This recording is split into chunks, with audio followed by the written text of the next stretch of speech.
دوستان سلام، اینجا پادکست لحظه آخره و در 40مین قسمت اون به ماجرایی میپردازیم که در جنوب فرانسه روی داده.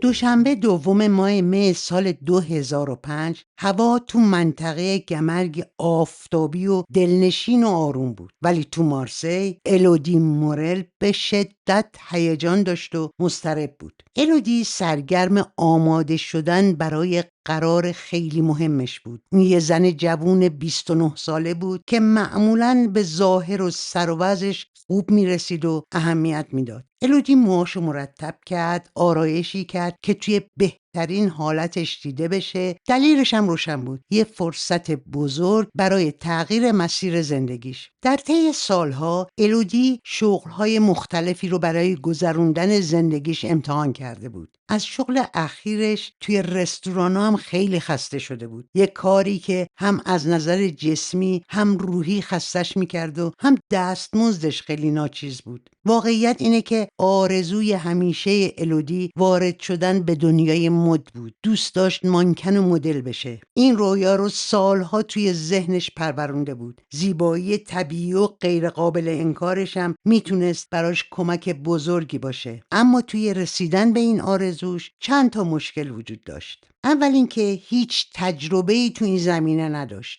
دوم اینکه عکسایی نداشت که یه عکاس حرفه‌ای ازش گرفته باشه. سومین مورد و مهمترینش هم این بود که هیچ ارتباط و آشنایی تو این حوزه نداشت. با این حال این موانع باعث تضعیف روحیش نمیشد. الودی تصمیم داشت که از طریق اینترنت و مراجعه به سایت‌های تخصصی بتونه یه ارتباطاتی بگیره و یه راهی به دنیای مد باز کنه. باید گفت که این موانع اصلاً باعث تضعیف انگیزش نشده بود. سال 2005 توی سایت کاستینگ برای مدلینگ ثبت نام کرد. مشخصات ظاهری و عکساشو بارگذاری کرد و دنبال چند تا آگهی رو گرفت. اما هیچ خبری نشد و کسی به ایمیلاش جواب نداد. با این حال ناامید نشد. میدونست باید صبور باشه و پا پس نکشه. به کار پیش خدمتیش ادامه میداد و همزمان مشغول گشت و گذار توی اینترنت بود و دنبال پیدا کردن راهی برای رسیدن به خواستش.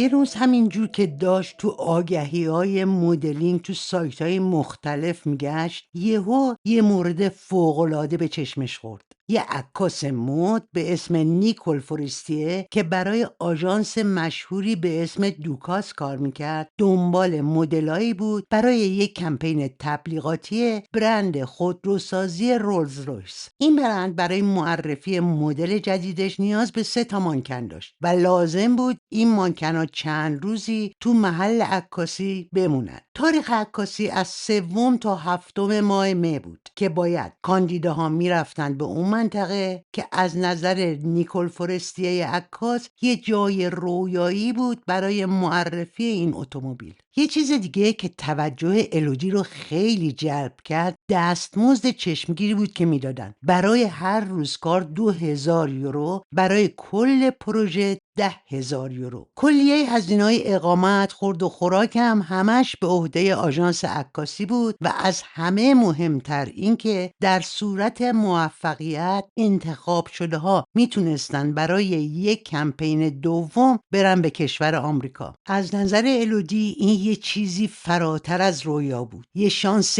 ایدئال برای شروع یه حرفه و ایجاد ارتباطات با دستاندرکاران این حوزه و در نتیجه آینده‌ای روشن. الودی با اینکه میدونست زیاد شانسی نداره سریع فرما رو پر کرد و چند تا از عکساش هم ضمیمه کرد. ولی خیلی زود جواب ایمیلشو دادن. با دلهره ایمیل رو باز کرد و مطمئن بود که با جواب رد مواجه میشه. اما وقتی ایمیل رو باز کرد کاملا شوکه شد. اونو برای کمپین روز انتخاب کرده بودن. این خبر براش باور کردنی نبود. با این حال مکاتبات بعدی با عکاس یعنی نیکول فورستیه همه چیز رو تایید کرد. به نظر میرسید جذابیت طبیعی الودی دلیل دلیل اصلی انتخابش بوده. حتی مسئولای بازرسی رویز رویز تأکید داشتن که میخوان مدلشون یه ظاهر شیک و ساده داشته باشه و طبق گفته نیکول فورستیه اون بهترین انتخاب به نظر میرسید، ولی باید دید که اون جلوی دوربین چطوره، خوش عکس هست یا نه. نیکول فورستیه براش بعضی از رویدادهای پیش روشون رو توضیح داد و گفت از این به بعد دستیارش آخرین جزئیات رو باش در میون میذاره. دستیار برای الودی قرار ملاقات برای روز پیش از اولین جلسه عکاسی برنامه ریزی کرد تا مطمئن بشن که همه چی خوب پیش میره. بنابراین روز دوشنبه 2 ماه مه ساعت 6 بعد از ظهر الودی باید خودشو به اگمورت برسونه، یه شهر کوچیک که بیشتر از 100 کیلومتر با مارسی فاصله داشت و حدوداً 2 ساعت رانندگی تا اونجا لازم بود. این مکان به این دلیل انتخاب شده بود که نزدیک لوکیشنی بود که عکاس برای کمپین تبلیغاتی مد خودش در نظر گرفته بود. الودی از شنیدن این ماجرا دیوونه شد، به شدت هیجان زده شد و با خوشحالی و افکار امیدوار کننده‌ای که تو سرش میچرخید شروع کرد به بستن چمدونش برای اون 5 روز رویایی. بعد از ظهر همون روز، یعنی روز 2 ماه مه، اون به دقت آماده شد تا توی اولین دیدارش تأثیر خوبی روی دستاندرکاران کمپین بذاره. همسرش سیلون که 25 سال داشت بهش کمک میکنه تا چمدونشو بذاره تو ماشینشون، یه BMW مشکی مدل 95. بعد الودی هم همسرش هم پسر 4 سالش رو میبوسه و حوالی ساعت 12 راه میفته به سمت مقصد، یعنی شهر اگمورت. همونطور که کیلومترها رو پشت سر میذاره هیجانش جاشو میده به استرس. اون میدونه همچین شانسی ممکنه فقط یه بار در خونش رو بزنه و بیاد سراغش. خلاصه مسیر بدون هیچ مشکلی طی میشه و الودی میرسه به اگمورت. میره دنبال اون کافه باری که محل ملاقاتش با دستیار عکاسه. خیلی زود بارو پیدا میکنه، ماشینشو پارک میکنه و میره توی تراس کافه، پشت یکی از میزا میشینه و منتظر میمونه که نیکول فورستیه یا دستیارش بیان سراغش. بار خیلی شلوغ و جمعیت زیادی تو بار هستن. الودی نمیدونه که اونا چه شکلی هن. بنابراین صبورانه منتظر میشه که خود اونا بیان طرفش، چون اونا از روی عکس‌ها الودی رو میشناسن. تقریبا حدودای ساعت 6 عصر یه مرد مسن با موهای کوتاه و پوست برنزه میاد به سمت الودی و لبخند میزنه بهش. الودی هم محتاطانه لبخند میزنه چون نمیدونه این واقعا همون شخصی یا نه. مرد میاد جلو، خودشو معرفی میکنه، میگه اسمش آلن لاکوسته و الودی خوشحال میشه چون میدونه که اون دستیار نیکول فورستی است. آلن میشینه و خیلی صمیمی باهاش حال و احوال میکنه و بهش اطلاع میده که نیکول نتونست بیاد چون یه عالمه کار سرش ریخته و خلاصه از طرف رئیسش عذرخواهی میکنه. بعد میشینن در مورد برنامه 5 روز پیش روشون با هم حرف میزنن. الودی خیلی خوشحاله چون میبینه رویای زندگیش داره تحقق پیدا میکنه.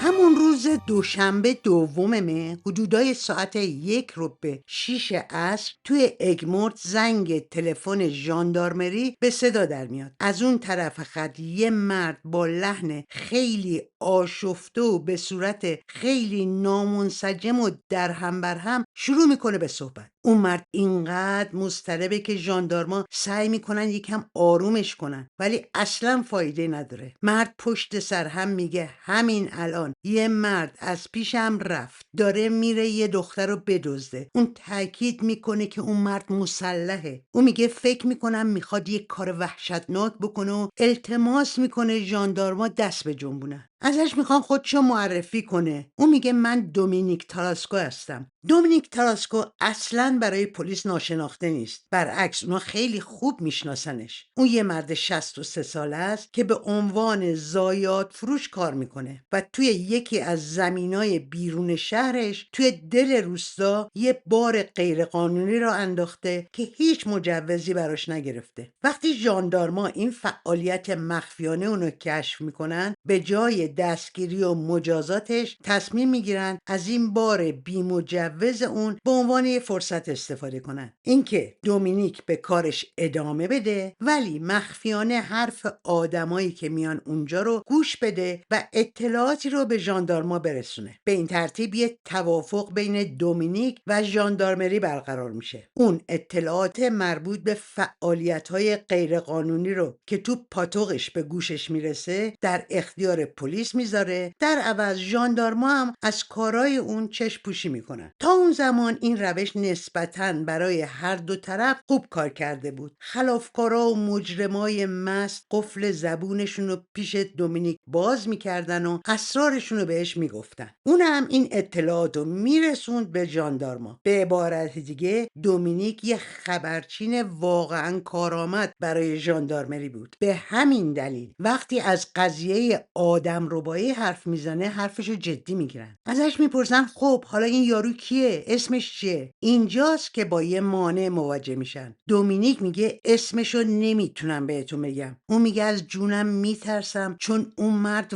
واقعا یه آدم روانی و خطرناکه. به هیچ صورتی حاضر نیست که این خطر رو بپذیره چون مطمئنه که طرف اگه بفهمه اسمشو داده به ژاندارما حتما میاد سراغش و یه بلایی سرش میاره. ژاندارما کلی پیشنهادهای مختلف بهش میدن برای حفاظتش ولی اون اینقدر میترسه که حاضر نیست هویت راننده رو افشا کنه. با این حال شروع میکنه به توصیفش که اون یه مرد همیشه مسلحه. یه اطلاعاتی در مورد مکانهایی که اون رفت آمد میکنه بهشون میده. دومینیک اینو هم میگه که این فرد مرموز با یه ماشین سبز مدل سیتی بیز که ساخت اسپانیاس رفت آمد میکنه. بعد از قطع تماس ژاندارما بلافاصله با دفتر دادستانی تماس میگیرن و مجوز شروع تحقیقات رو میگیرن. دو دلیل باعث میشه که دادستان بهشون سریع مجوز بده. یکی این که دومینیک از نظرشون یه خبرچین قابل اعتماده، دیگه این که اشاره اون به این که این آدمربایی میتونه به قاچاق انسان و شبکه‌های جنسی مربوط باشه براشون خیلی مهمه. اینجا دومینیک دوباره تماس میگیره تا مکان دقیق طرفو بده. بهشون میگه یه بار به اسم لسکال نزدیک بندر اگمورت.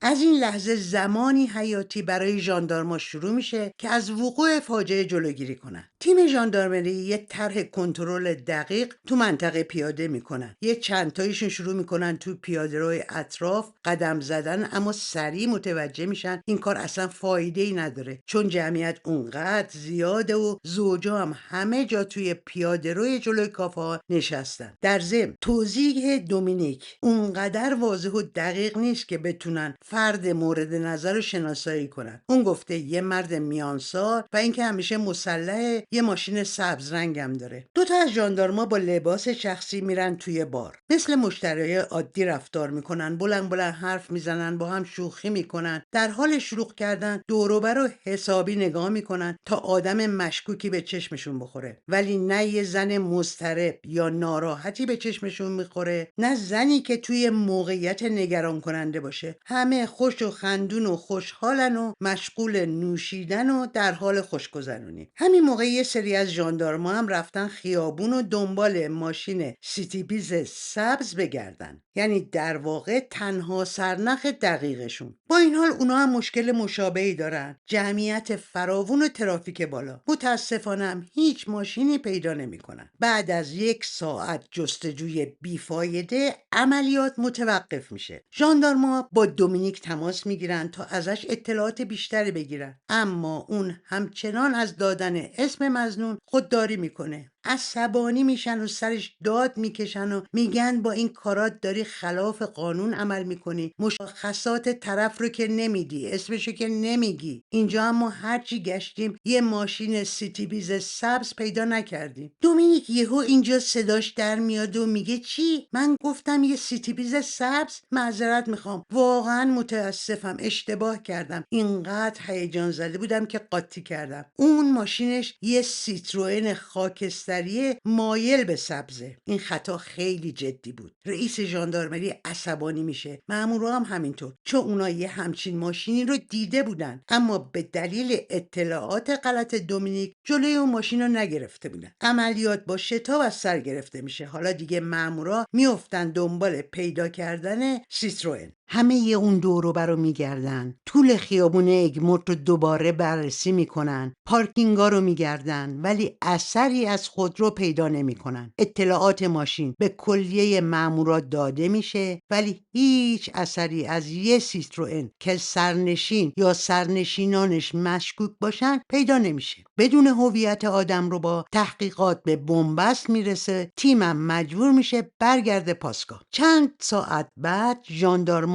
تمام تلاششون رو میکنن، هم توی شهر، هم جاده های اطراف، هم از طریق بررسی اعلان اشخاص گم شده. خلاصه تقریبا میشه گفت با بیشترین نیرو دنبال یه مرد میگردن، اما هیچی پیدا نمیشه و به نظر میرسه که اعتبار خبرچینشون هم رفته زیر علامت سوال. 2 روز بعد، یعنی بعد از ظهر روز چهارشنبه 4 ماه مه، حدود 200 کیلومتر دورتر از اگمورت، یه مرد جوان وارد یکی از ایستگاه‌های پلیس مارسی میشه. مرد خیلی عصبی و نگرانه. پلیس باهاش صحبت میکنه تا علت نگرانی و حضورش توی ایستگاه رو بهشون بگه. مرد جوان سیلون شوهر الودیه. اون آشفته و پریشون میگه از 48 ساعت قبل هیچ خبری از همسرش نداره. در واقع وقتی به مقصدش رسید یه پیغام داد ولی بعدش هیچ خبری ازش نشد و این چیزی کاملا غیر عادیه که اصلا شبیه رفتار الودی نیست. سیلون توضیح میده که حدود 2 هفته پیش همسرش توی چند تا سایت مدلینگ ثبت نام کرده. بالاخره یکی از اینا باهاش تماس گرفتن، گفتن میخوان باهاش کار کنن. اون قرار بود برای برند رولز رویس کار کنه تحت پوشش یه آژانس تبلیغاتی به اسم دوکاس. سیلون میگه از زمانی که الودی دوشنبه رفته برای ملاقات با عکاسی که اسمش نیکول فورستی است هیچ خبری دیگه بهم نداده. همه تماس‌ها و پیام‌های منم بی جواب مونده. البته همون شب که رسیده بود ساعت 9:30 شب یه پیغام داده بود و نوشته بود همه چی خوبه، فردا بهت زنگ میزنم، اینجا خوب آنتن نمیده، میبوسمتون تا بعد. سیلون میگه من مطمئنم یه مشکلی پیش اومده و الودی افتاده توی یه تله. سیلون میترسه که پای یه شبکه قاچاق و روسپیگری در میون باشه. شاید الودی رو از کشور خارج کرده باشن تا ببرن به بخش‌های دیگه از اروپا. سیلون اصرار داره و مدام خواهش میکنه که سریع اقدام کنن. اون میگه ازتون میخوام که پیش از اینکه اتفاق بدی بیفته مداخله کنید. سیلون مطمئن بود که ساعتهای پیش رو خیلی حیاتی‌اند و همین دلیل آشفتگی و اضطرابش بود. با این حال پلیس بعد از شنیدن داستانش خواست جزئیات بیشتری در مورد رابطه اونا بدونه. اونا نمیخواستن صرفاً به حرفای این مرد بسنده کنن. گذشته از این که باید در مورد صداقتش توی روایتی که میکنه مطمئن بشن. ازش خواستن یکم در مورد خودشون و رابطهشون براشون تعریف کنه. اون هم گفت سال 1995 با الودی آشنا شده. اون زمان الودی با یکی از دوستاش یه آپارتمان مشترک داشتن و سیلون چون با اون همخونه الودی دوست بوده به خونش رفت آمد میکرده. اونجا الودی رو دیده ازش خوشش اومده. این جذابیت 2 طرفه بوده و 1 سال بعد با هم ازدواج کردن و 4 سال بعدش یعنی سال 2000 بچه دار شدن. پسرشون هم الان 4 سالشه. باز حساب به دقت به حرفای سیلون گوش میدن ولی متوجه میشن که تو جواب بعضی از سوالاشون در مورد رابطش با همسرش توضیحات دقیقی نمیده و دور کلمات میچرخه و اصل موضوع نمیگه. یکم تحت فشار میذارنش و بالاخره زبونش باز میشه، میگه که الان ما رابطه خوبی نداریم، در واقع زندگی مشترکمون در حال فروپاشیه. روند رسمی طلاق هم شروع شده. در مورد دلیل اختلاف و جداییشون هم میگه بعد از تولد پسرمون دعوامون زیاد شد. الودی دوست نداشت پسرمون توی محیطی که از نظر اون ناسالم بود بزرگ بشه. با این حال سیلون تاکید کرد که همه چی به طور دوستانه در حال حل و فصله. گفت هیچ کینه‌ای بینمون نبود و دلم نمیخواد در حالی که جون الودی ممکنه تو خطر باشه به من مظلوم بشین. اون گفت به تازگی اختلافاتمون کمتر شده، به خاطر پسرمون تصمیم گرفتیم همچنان توی یه خونه با هم زندگی کنیم. الان دیگه تقریبا اوضاع آروم شده. بعد از این توضیحات سیلون دوباره به موضوع آگهی تبلیغاتی روز روز اشاره میکنه و میگه مطمئنه که این یه تله بود و الودی رو گول زدن، ولی اعتراف میکنه که خودش هم باور کرده بود چون اسم برند بزرگی مطرح بود و واقعا فکر میکردن که یه آگهی واقعیه. اما پلیسا قانع نشدن. براشون سوال بود که چرا فوراً احتمال شبکه قاچاق و روسپیگری رو مطرح کرده و اگر همچین نگرانی داشته چرا خودش روز ملاقات همسرش با اون افراد همراهش نرفته. سیلون که از این همه سوال عصبانی شده بود جواب داد تا امروز دلیلی برای نگرانیم وجود نداشت و فکر میکردم با نیکول فورستی مشغول کاره، ولی چون حتی یه پیامم نداده نگران شدم. البته پلیس مارسی فکر میکرد دلایل دیگه ای هم میتونه غیبت الودی و بیخبر گذاشتن خونوادش داشته باشه. مثلا اینکه احتمالاً چند روزی با یه مرد دیگه رفته باشه و برمیگرده. این مسئله زیاد دور از ذهن نبود چون طبق گفته سیلون اونا در حال طلاق بودن. برای 2 روز سکوت و غیبت یه انسان بالغ لازم نیست زیاد دست باچه بشن. شاید این زن داره یه جایی خوش میگذرونه. اینجا سیلون از کوره در میره، شروع میکنه به داد و بیداد کردن، اما مامورا سعی میکنن آرومش کنن. اون مستعصل میگه چرا توجه نمیکنید؟ اینجا خیلی چیزا درست نیست. تلفنش خاموشه. اگه فقط مشکلی برای دستگاه تلفنش به وجود اومده بود، اون حتما یه راهی پیدا میکرد تا یه خبری از خودش بهم بده. از همه چیز مهمتر اون عاشق پسرمونه. امکان نداره همچین کاری کنه. حالا من هیچی. این خیلی بعیده که چند روز اونو ول کنه، حتی ازش خبری هم نگیره. سیلون قبول کرد که همسرش حق داشته رابطه جدیدی داشته باشه، ولی گفت رابطمون طوری بود که اگه میخواست همچی کاری کنه حتما به من میگفت و منو در جریان میگذاشت. بالاخره اصرار و نگرانی سیلون باعث شد پلیس تحقیقات رسمی رو شروع کنه. اونا تصویر و مشخصات الودی رو به همه پاسگاه‌های فرانسه فرستادن. یه خلاصه زمانی هم از اتفاقات رو بهش پیوست کردن.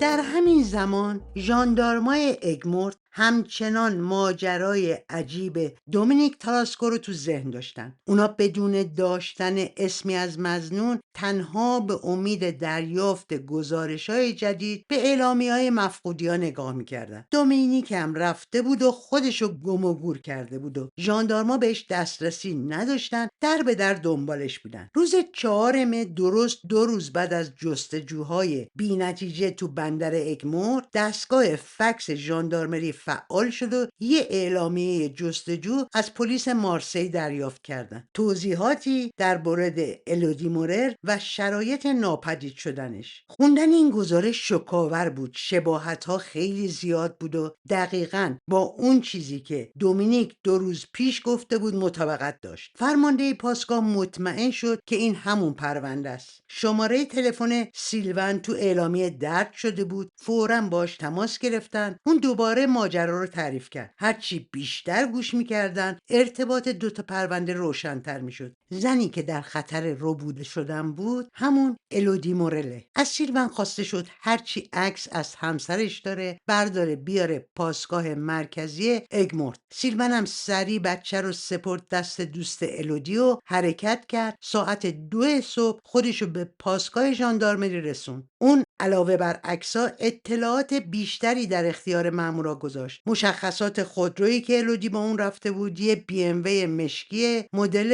1995 به همراه شماره پلاکش و ایمیل های رد و بدل شده بین الودی و نیکول فوریسیه عکاس، فهرست وسایل شخصی که الودی همراهش برده بود و شماره موبایل همسرش. مامورا گرچه زیاد انتظار معجزه نداشتن ولی با دونستن شماره گوشی الودی شروع کردن به بررسی مکانیابی آخرین موقعیت‌های اون. بررسی نشون داد موبایل الودی شب دوم مه روی دکلای مخابراتی اگمورت فعال بوده. علاوه بر اون تونستن رد این شماره رو روی دکل‌های شهرهای اطراف مثل سن لوران و سنجیلس هم پیدا کنن. اینجا دکلای مخابراتی سیگنال اون رو ثبت کرده بودن، اما بعدش دیگه هیچ ردی پیدا نکردن. از شب دوم ماه مه تلفن همراه الودی هیچ سیگنالی نداده بود و ردیابیش غیر ممکن شد. گستردگی منطقه بین 3 شهر اطراف اونقدر وسیع بود که نمیشد جستجوی زمینی رو آغاز کنن، چون بازم مطمئناً به بنبست میخوردن. به همین دلیل ژاندارما تصمیم گرفتن دومینیک تاراسکو، مردی که سرآغاز کل این ماجرا بود و هر طور شده پیدا کنن. بالاخره با کمک چند تا خبرچین دیگه تونستن جاشو پیدا کنن و صبح روز 5 مه رفتن سراغش و آوردنش پاسگاه. دومینیک کلافه بود، گفت خواهش میکنم دست از سرم بردارید، دیگه چی از جون من میخواین؟ من هرچی که میدونستم بهتون گفتم. شما نمیفهمید من تو چه حالی هستم، تا چه اندازه جونم در خطره. یه خطر جدی. قسم میخورم که جز همون حرفایی که به ماموراتون زدم تو ایست بازرسی چیز دیگه ای نمیدونم. مامور بازجو تعجب کرد، گفت از چی حرف میزنی؟ کدوم ایست بازرسی؟ تو فقط بهمون گفتی که مدل ماشین رو عوضی دادی و اشتباه کردی. ما باید به جای یه سیت ایپیز بریم دنبال یه سیت رو ام بگردیم. بعدم دیگه رفتی پیک کار خودتو غیبت زد. دومینیک گفت من همه اینا رو به ماموراتون گفتم ولی اونا به گوشتون نرسوندن. باجو گفت خب حالا دوباره برای من بگو. دومینیک گفت اون شب بعد از صحبت با شما پای تلفن اعصابم ریخت بهم. ترس ورم داشت، حسابی وحشت زده شدم. رفتم یه رستوران که مثلا شام بخورم ولی ترس و وحشت اشتهامو کور کرده بود. به جاش یه پیک مشروب نوشیدم، بعدم یکی دیگه. خلاصه بعد از چند پیک یکم حالم جا اومد. بعد سوار ماشینم شدم که برگردم خونه. توی یه جاده روستایی تاریک یهو متوجه نورای آبی و قرمز شدم. دیدم ایست بازرسی ژاندارمریه. اونجا چند تا مأمور داشتن ماشینا رو کنترل میکردن. منم فکر کردم این یه ایست بازرسی در مورد گم شدن اون دختر است. دومینیک گفت با مشروبایی که خورده بودم حالم جا اومده بود. یکم ترسم ریخته بود. ماشینمو زدم کنار، رفتم پیش مأمورا. خیلی هم داشت خیالم راحت میشد که طرفو گرفته باشن. ازشون پرسیدم مظنون گرفتین؟ دستگیرش کردین بالاخره؟ اما انگار ژاندارما متوجه نشدن دارم چی میگم. خلاصه دومینیک پافشاری میکنه، حسابی گیر میده بهشون. ازشون در مورد ماشین میپرسه. مامورا تحویلش نمیگیرن چون بوی شدید الکل باعث میشه حرفاشو جدی نگیرن. گذشته از اون اونا مشغول یک کنترل بازرسی عادی بودن و اصلا نمیفهمیدن چی داره میگه. بهش توصیه میکنن بره خونه استراحت کنه. فکر کردن داره پرت و پلا میگه. در همون لحظه یه سیتروئن خاکستری مایل به سبز میرسه به ایست بازرسی. دومینیک ماشینو میشناسه. به ژاندارما میگه وای خودشه، این همون ماشینه، همون مرده، باید جلوشو بگیرید. حتی بهشون گفته که تو ماشین یه زنو دیده که سرشو تکیه داده به شیشه، انگار بیهوشه یا شاید هم خوابه. اما پلیسا حرفشو اصلا جدی نمیگیرن، جلوی ماشینم نمیگیرن، متوقفش نمیکنن. دومینیک میگه اینجا دیگه وضع خیلی خراب شد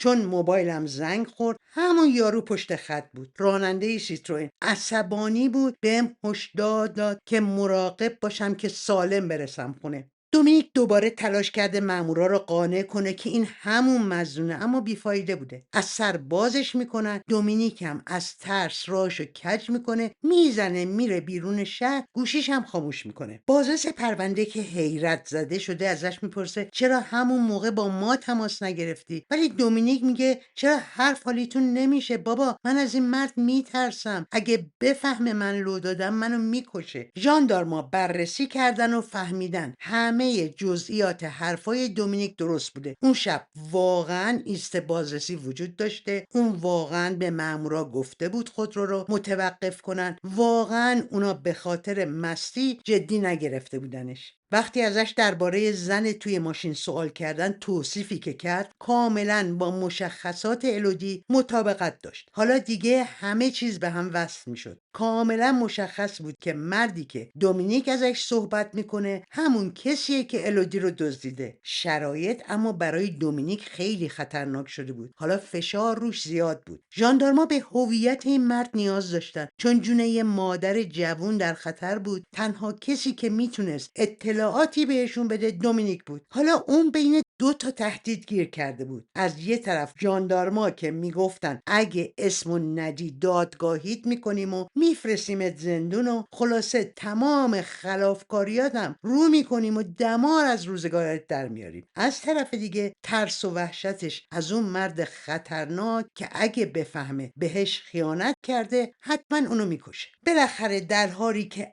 اشک میریخت و به شدت پریشان بود و میلرزید زبونش باز شد و نامی رو گفت که ژاندارما منتظرش بودن. گیوم منگوه، 49 ساله، اسمی آشنا برای مامورای ژاندارمری.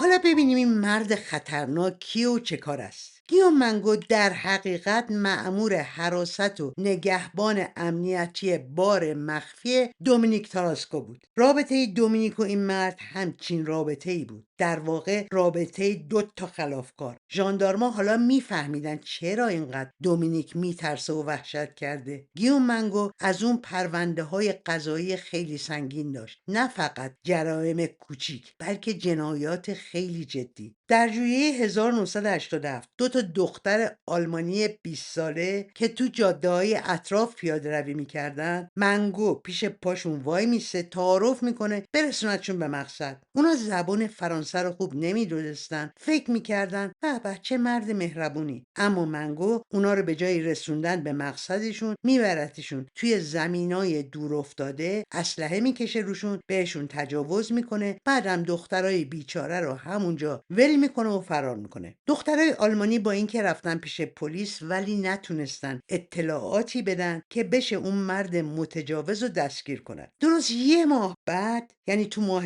اوت، همون کار رو با دو تا دختر ایتالیایی تو جنوب فرانسه تکرار میکنه. اما این بار قربانی‌ها تونستن فرار کنن، خودشون رو برسونن به پلیس و اطلاعاتی بدن که باعث دستگیریش بشه. دادگاه اونو به 9 سال زندان محکوم میکنه. در دوران حبس ارزیابی‌های روانشناسی نشون میده اون یه آدم خشونت طلب و خودشیفته است که احتمال درمان رفتارش خیلی پایینه. بعد از گذروندن دوران محکومیتش خیلی زود دوباره دستگیرش میکنن به خاطر حمله مسلحانه. البته کسی رو نکشت یا زخمی نکرده بود، ولی چون باعث ایجاد رعب و وحشت میشد و هر جا میرفت اسلحه به همراه داشت و به محض ناراحتی اونو میکشید بیرون، دستگیرش کردن. عصر دوم مه حدودای ساعت 5:30 عصر، منگو که توی بار دومینیک بوده شروع میکنه به خودستایی، بعدم رو میکنه به افراد حاضر توی بار، میگه بازم شانس آوردم. شانس همیشه یار منه. مثلا امروز با یه زن خیلی خوشگل قرار دارم که آنلاین باش آشنا شدم. حتی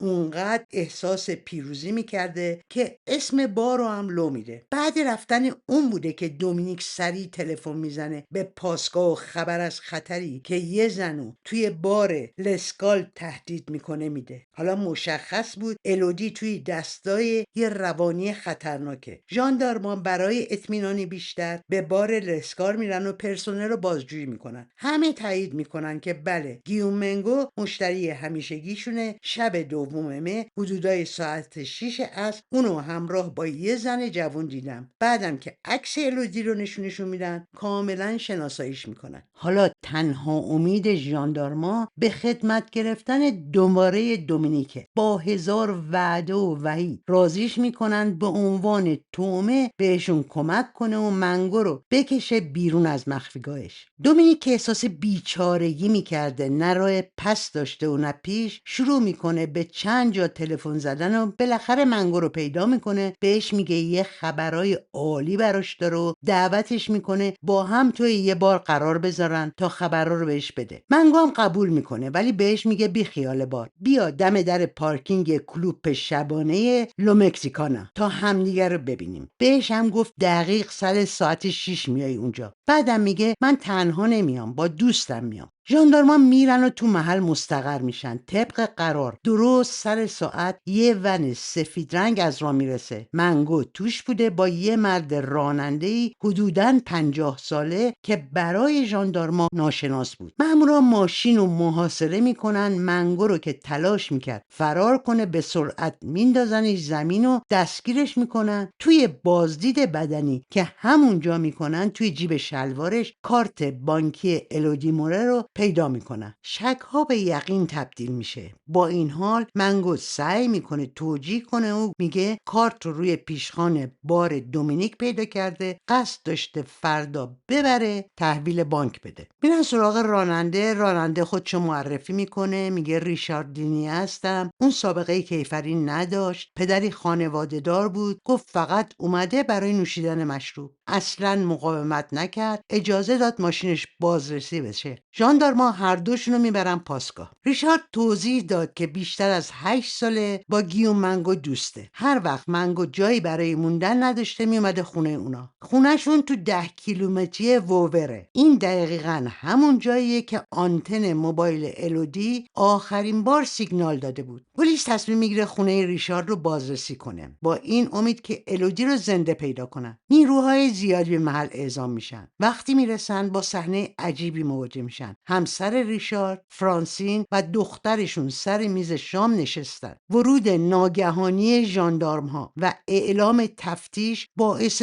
واکنش خاصی از طرف اونا نمیشه. به خوردن شامشون ادامه میدن. انگار از قبل انتظار این بازدید رو داشتن. اون به طور کامل زیر و رو شد. الودی رو پیدا نکردن، اما چیزای دیگه پیدا شد. یه پیرهن، 2 جفت کفش، یک کت مشکی و مهمتر از همه تلفن همراه الودی. همه این مدارک تو خونه ریشارد لینیه بود. اصلا هم سعی نشده بود مخفیش کنن. همینجوری افتاده بودن روی صندلی و زمین. اما یه چیزی خیلی خوب مخفی شده بود. ته یکی از کمودا یه سلاح کمری پیدا شد که لکه های قهوه‌ای خشک شده مشابه خون روی اون دیده میشد. این کشف روند تحقیقات رو به مسیری تاریک کشوند. ماموران از گیوم منگو توضیح خواستن، اما اون گفت من بیگناهم و هیچ کار بدی نکردم. با این حال حالا دیگه مدارک بیش از حد زیاد بود و همه نشون میدادن باید داستانو از نو بازسازی کنن. به همین دلیل تمام افراد حاضر از جمله منگو، آقا و خانم لینیه رو بازداشت موقت کردند. شب 5 می 2005 بود. مامورا میدونستن جون یه انسان در خطره. 3 تا مظنون بازداشت شدند و در اتاقهای بازجویی جداگانه نگه داشته میشدن. هدف این بود که یکی از اونا تحت فشار بشکنه، دیگران هم لو برن. منگو که سفت و سخت مقاومت میکرد و ریلکس همه چی رو انکار میکرد، طوری که انگار هیچ ربطی به این ماجرا نداره. بازجوها تصمیم گرفتن تمرکزشون رو بذارن روی ریشارد لینیه، چون اون آدمی نبود که تجربه بازجویی یا برخورد با پلیس داشته باشه. بعد از یه ربع که اونو تحت بازجویی قرار دادن به شدت مضطرب شد و بالاخره شکست. اون اولین قطعه دومینو بود که افتاد. ریشارد گفت صبح سه‌شنبه 3 مه حدودای ساعت 6 منگو اومد خونش. براش عجیب نبود، چون منگو عادت داشت هر وقت بخواد بیاد و بره. اما این بار ریشارد دید که اسلحه دستشه. بهش گفت به یه جا نیاز داره، چون باید پنهان بشه. اون گفت یه کاری که به عنوان قاتل اجاره‌ای انجام داده به مشکل برخورده. بعدم گفت یه دختر رو گذاشتم تو صندوق عقب ماشین و میخوام از گاراژ خونه‌تون که حدود 500 متر دورتر از خونه بود استفاده کنه. ریشارد بدون پرسش کلید گاراژ رو میده بهش. منگو سیتروئنش رو میبره میذاره اونجا. بعد میاد از ریشارد میپرسه از این دستبند پلاستیکی زیاد داره؟ اگه داره یه چند تایی بده بهش. بعدم گفت شب همونجا میمونه تا این دختر داد و بیداد نکنه. ریشارد هم بدون دخالت بیشتر برمیگرده خونه، به کارهای خودش میرسه. ژاندارما بعد میرن سراغ فرانسین لینیه، همسر ریچارد. اون هم گفت عصر سه‌شنبه منگو اومد خونه، ازم یه بطری آب خواست و گفت میخوام ببرم برای دختری که تو گاراژه. منگو گفته دختره نیمه بیهوشه. فرانسین هم میره بطری آبو میاره میده به منگو، ولی اصلا به ذهنش خطور نمیکنه که به پلیس زنگ بزنه. مامورا شوکه شدن از اینکه این خانواده چرا اینجورین، اینقدر بی‌تفاوتن. بهش میگن چطور تونستی اینقدر راحت باشی وقتی میدونستی یه دختر اونجا تو گاراژتونه و اون مرد بیهوشش کرده. فرانسین توجیه میکنه که از ترس برای جون خودم و دخترم سکوت کردم، چون میدونستم اگه منگو بفهمه به پلیس زنگ زدم حتما بهمون آسیب میرسونه. فرانسی گفت چند ساعت بعد منگو اومد خونه که شام بخوره، یک کیسه دستش بود. در واقع بعضی وسایل الودی، کفش، کت، کیف دستی و موبایلشو اوورد و داد به دختر فرانسین، انگار داره بهش کادو میده. واقعا صحنه کابوسواریه. سر میز شامم با خونسردی به اونا گفته که باید دختره رو حذف کنه، چون ممکنه برای همشون دردسر بشه. وقتی فرانسین ازش میپرسه میخوای چی کار کنی، اون با دستاش وانمود میکنه که داره گلوی کسی رو فشار میده. این یعنی قتل الودی به طور جدی سر میز شام مطرح شد. حالا دیگه مامورات تقریبا امیدی به زنده بودن الودی نداشتن، اما لازم بود حقیقت رو بدونن. اینجا میرن پیش گیوم منگو، بهش میگن دیگه راهی برای انکار نداره، چون ریشار و فرانسین لینیه همه چی رو تعریف کردن. گیوم اول یه جوری برخورد میکنه که میخواد بگه دستتون رو خوندم و منو احمق فرض کردین. امکان نداره اونا چیزی گفته باشن، ولی بعد که یکم از حرفای اونا رو براش میخونن توی وضعیت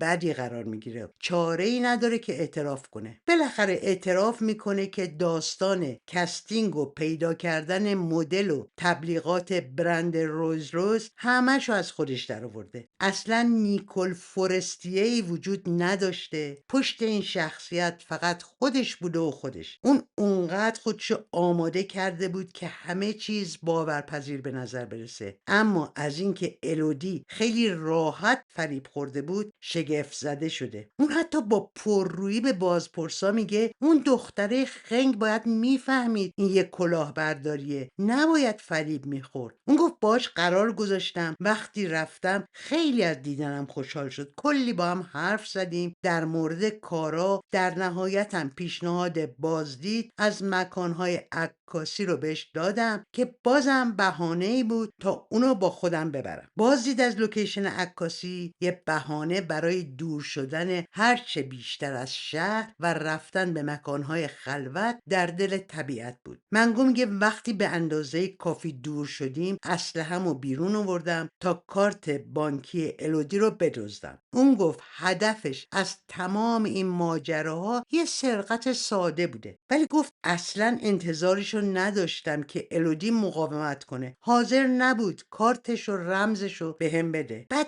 الودی حرکتی کرده که منگو ترسیده، چون فکر کرده داره بهش حمله میکنه. منگو هم ناچار شده برای دفاع از خودش با قنداق اسلحه ضربه بزنه به سر الودی. بعدم چون اون دختر شروع کرده به داد و بیداد کردن، مجبور شده بارها اونو بکوبه به در ماشین تا بالاخره تسلیم بشه و راضی شده کارت بانکی رو بده بهش. به گفته منگو اون بعد از گرفتن کارت و رمز الودی رو رها کرده، رفته برای خودش سیگار خریده، ماشینشو بنزین زده، فقط 140 یورو برداشت کرده، امری که گزارش‌های بانکی هم تایید میکنن. وقتی بازرسا درباره حرفای زوج لینیه ازش میپرسن، اون همه چی رو انکار میکنه و میگه اونا یه مش چرت و پرت تحویلتون دادن. اون همچنان فقط به نسخه خودش از ماجرا میچسبه، هرچند هیچ منطقی تو اون نیست. اگه راست میگه پس وسایل الودی چطور سر از خونه لینیه ها در آورد؟ طبیعیه که کسی حرفاشو باور نمیکنه. بازپرسا توی بازرسی از گاراژ خونه لینیه 23 تا ته سیگار پیدا میکنن که نشون میده اون ساعتها همراه الودی اونجا بوده. بستای پلاستیکی هم که ریشارد لینیه گفته بود کشف میشه. نگران کننده تر از همه لکه های خون روی زمینه که نشان از وقوع صحنه وحشتناک داره، ولی نه الودی اونجاست نه سیتروئن منگو. مامورا در به در دنبال ماشین میگردن تا شاید بتونن رد الودی رو پیدا کنن. بالاخره ماشین رو توی 10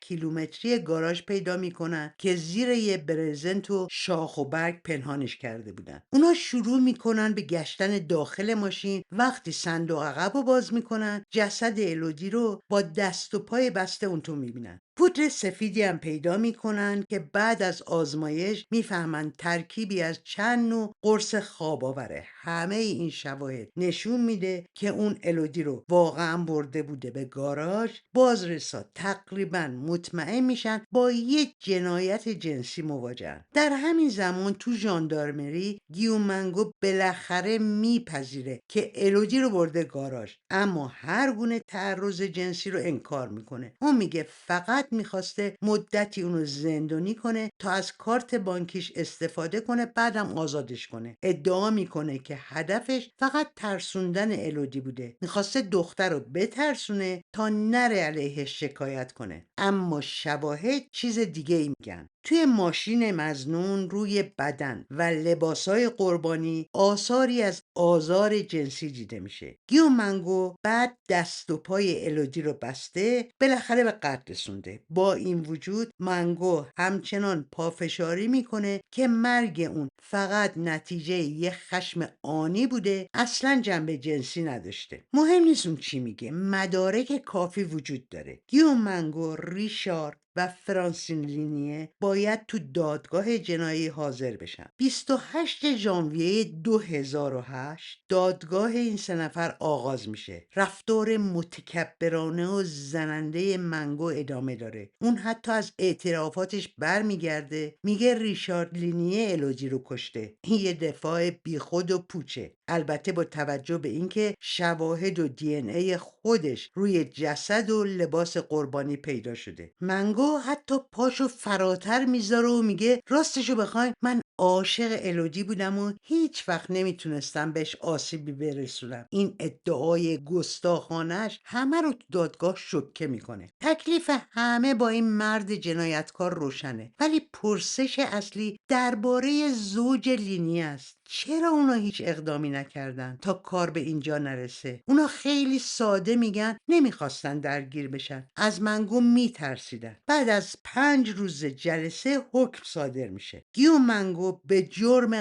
قتل عمد با نیت قبلی همراه با شکنجه و حبس مجرم شناخته میشه. ریشار و فرانسین لینی هم به جرم همدستی در قتل مجرم شناخته میشن. قاضی منگو رو به حبس ابد با حداقل 30 سال حبس بدون امکان آزادی مشروط محکوم میکنه. زوج لینی هم ابتدا به 6 سال زندان، بعد توی تجدید نظر به 8 سال محکوم میشن. این پرونده با اینکه بسته شده، مجرم که زندگی زن جوونی که مادر پسر کوچیکی بوده گرفت به مجازات رسیده، هنوزم اثراتش تو ذهن مردم باقی مونده. جنایتی که اگر هر یک از افراد دخیل تو اون حتی کوچکترین اقدامی انجام میدادن روند متفاوتی پیدا میکرد. اگر دومینیک تاراسکو همون ابتدا اسم گیومنگو رو میگفت یا زوج لینیه یه ذره به وجدانشون رجوع میکردن و به موقعش با ژاندارمری تماس میگرفتن، الان الودی زنده بود. اما متاسفانه چنین نشد. دوستان مرسی از اینکه تا انتهای این قسمت همراهمون بودید. حمایت شما خیلی برامون مهمه. با لایک، نوشتن نظرتون و به اشتراک گذاری این ویدیو میتونین به رشد کانال ما کمک کنین. متشکرم.